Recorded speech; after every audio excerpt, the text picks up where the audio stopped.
পুরো বিশ্ব কি এক মহাপ্রলয়ের মুখোমুখি? পূর্ব ইউরোপের আকাশে এখন বারুদের গন্ধ। হঠাৎ করেই যুদ্ধংদেহী অবস্থানের রাশিয়া ও বেলারুশ। ঘটনার কেন্দ্রবিন্দুতে ভ্লাদিমির পুতিন এবং আলেকজান্ডার লুকাশেঙ্কো। শুরু হয়েছে যৌথ পারমাণবিক মহড়া। প্রথমবারের মতো রাশিয়ার ট্যাকটিক্যাল ও স্ট্র্যাটেজিক্যাল পারমাণবিক অস্ত্র ব্যবহারের মহড়ায় সরাসরি অংশ নিচ্ছে বেলারুশ। বিশ্লেষকদের মতে এটি শুধু সামরিক মহড়া নয়, বরং বিশ্বকে শক্ত বার্তা দেওয়ার চেষ্টা। পুতিন ও লুকাশেঙ্কোর যৌথ নির্দেশে গর্জে ওঠে রাশিয়ার আন্তঃমহাদেশীয় ও হাইপারসনিক ক্ষেপণাস্ত্র। আর্খানগেলস্ক অঞ্চল থেকে উৎক্ষেপণ করে হাজার হাজার কিলোমিটার দূরে প্রশান্ত মহাসাগরের লক্ষ্যবস্তুতে নিখুঁত আঘাত হানে ক্ষেপণাস্ত্রগুলো। এরপরই বিশ্বজুড়ে বাড়তে থাকে উদ্বেগ। কেন হঠাৎ এই শক্তি প্রদর্শন? সেই প্রশ্ন এখন আন্তর্জাতিক অঙ্গনে।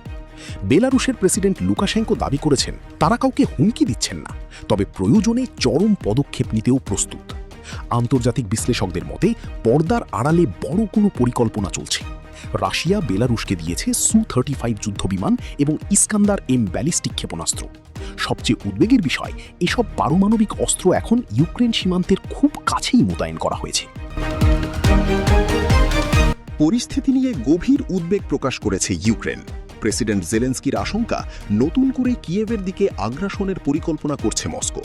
বিশ্লেষকদের মতে বেলারুশকে ব্যবহার করে নতুন সামরিক চাপ তৈরি করতে চাইছে রাশিয়া। তবে অনেকেই মনে করছেন এই পারমাণবিক অবস্থান বিশ্বকে নতুন এক স্নায়ুযুদ্ধের দ্বার প্রান্তে নিয়ে যাচ্ছে। ইনসাইট 24।